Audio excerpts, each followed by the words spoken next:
नमस्कार, BNN में आपका स्वागत है। मैं हूं मिथिलेश द्विवेदी। उत्तर प्रदेश में जिस तरह से राजनीतिक घटनाक्रम लगातार हो रहे हैं, इन सब मसलों के बीच भदोही जनपद भी से अछूता नहीं है। आज हमारे बीच भदोही लोकसभा क्षेत्र से पिछले लोकसभा चुनाव को लड़ चुके लंकेश त्रिपाठी, जो टीएमसी से प्रत्याशी रहे, फाइटिंग की और जबरदस्त तरीके से युवाओं के समर्थन के साथ बहुत ही कम अंतराल से चुनाव हारे। बहरहाल अभी भी यह मामला कोर्ट में गया है। हम आज बात करेंगे खास मसले पर। भदोही में एक पुजारी की हत्या हुई और भारतीय जनता पार्टी की सरकार में क्या संत पुजारी साधु सुरक्षित हैं? आपका क्या मानना है? देखिए, ये निश्चित रूप से बड़ी दुखद घटना है। इस पर राजनीति नहीं होनी चाहिए, ये मेरा मानना है। पर मैं ये जानना चाहता हूं, चुनाव में भी आपको याद है बंगाल की घटनाओं को लेके यहाँ पे भारतीय जनता पार्टी के लोगों ने राजनीति की थी।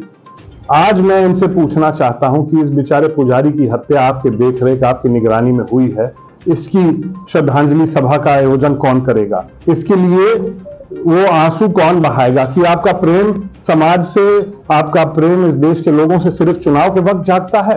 ये मैं भारतीय जनता पार्टी के सारे साथियों से पूछना चाहता हूं। निश्चित रूप से कार्रवाई होनी चाहिए। जिन्होंने इस घटना को अंजाम दिया उनको तत्काल जेल में होना चाहिए और उससे एक संदेश जाएगा कि भदोही में, उत्तर प्रदेश में कानून का राज स्थापित है। मैं एक बार फिर ये दोहराता हूं कि भारतीय जनता पार्टी के लोगों ने जिस तरह की राजनीति चुनाव के समय किया था, वो सवाल खड़ा करता है इस पुजारी की हत्या से कि इनके लिए कौन लड़ाई लड़ेगा। एक मामले में विधायक जाहिर बेग पे कार्रवाई हुई और मामला बुलडोजर तक आया है। इस बारे में क्या कहना चाहेंगे? मैं देश के सर्वोच्च न्यायालय के आदेश का, और मुझे लगता है कि जिले के प्रशासन को भी उस आदेश को सर आंखों पर रखना चाहिए। देश के सर्वोच्च न्यायालय ने कहा है कि ये बुलडोजर वाली जो परंपरा उत्तर प्रदेश में चलने लगी है, गलत है। किसी को अधिकार नहीं है किसी का घर गिराने का। अगर जिले में अगर वो कार्रवाई होती है तो हम सब इंडिया गठबंधन के साथी इस बात को सर्वोच्च न्यायालय के सामने रखेंगे।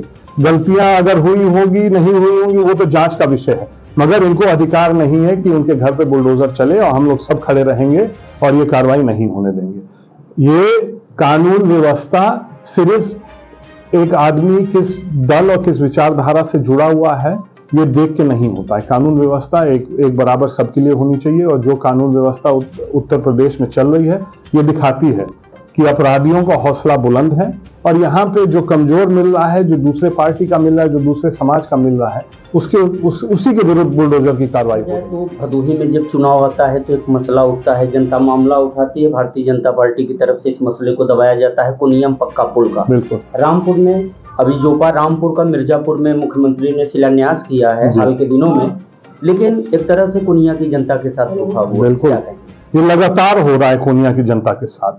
आज कोनिया के लोगों को पूछना चाहिए कि लोकसभा के चुनाव में भारतीय जनता पार्टी यहां से भी जीती है और मिर्जापुर से भी जीती है। मिर्जापुर से सहयोगी दल का जीता है, क्योंकि मिर्जापुर में उपचुनाव हो रहा है, इसीलिए वहां पे अब भागम भाग करके भाग दौड़ में तत्काल जाके मुख्यमंत्री जी ने वहां पे पुल का शिलान्यास किया। कोनिया के लोगों की मांग जायज है, इस मांग को लेकर लड़ाई लड़ी है कोनिया के लोगों ने और उत्तर प्रदेश की सरकार को तत्काल उस पुल पे काम शुरू करना चाहिए। उत्तर प्रदेश सरकार के उप मुख्यमंत्री ने यहाँ पे शिलान्यास किया है और उस पुल को बनना शुरू होना चाहिए। ये लड़ाई में मैं कोनिया के लोगों के साथ हूं और जब भी उनका आदेश होगा मैं उनके बीच में खड़ा रहूंगा इस लड़ाई में। राष्ट्रपिता महात्मा गांधी और पूर्व प्रधानमंत्री स्वर्गीय लाल बहादुर शास्त्री की जयंती है, क्या संदेश देना चाहेंगे भदोही की जनता को? ये निश्चित रूप से इन दोनों महापुरुषों ने हम लोग के समाज को जोड़ा, हम लोगों को दिखाया कि हम लोग को एकजुट होके संघर्ष करने में, लड़ाई लड़ने में क्या क्या लाभ मिल सकता है, क्या क्या हासिल हो सकता है।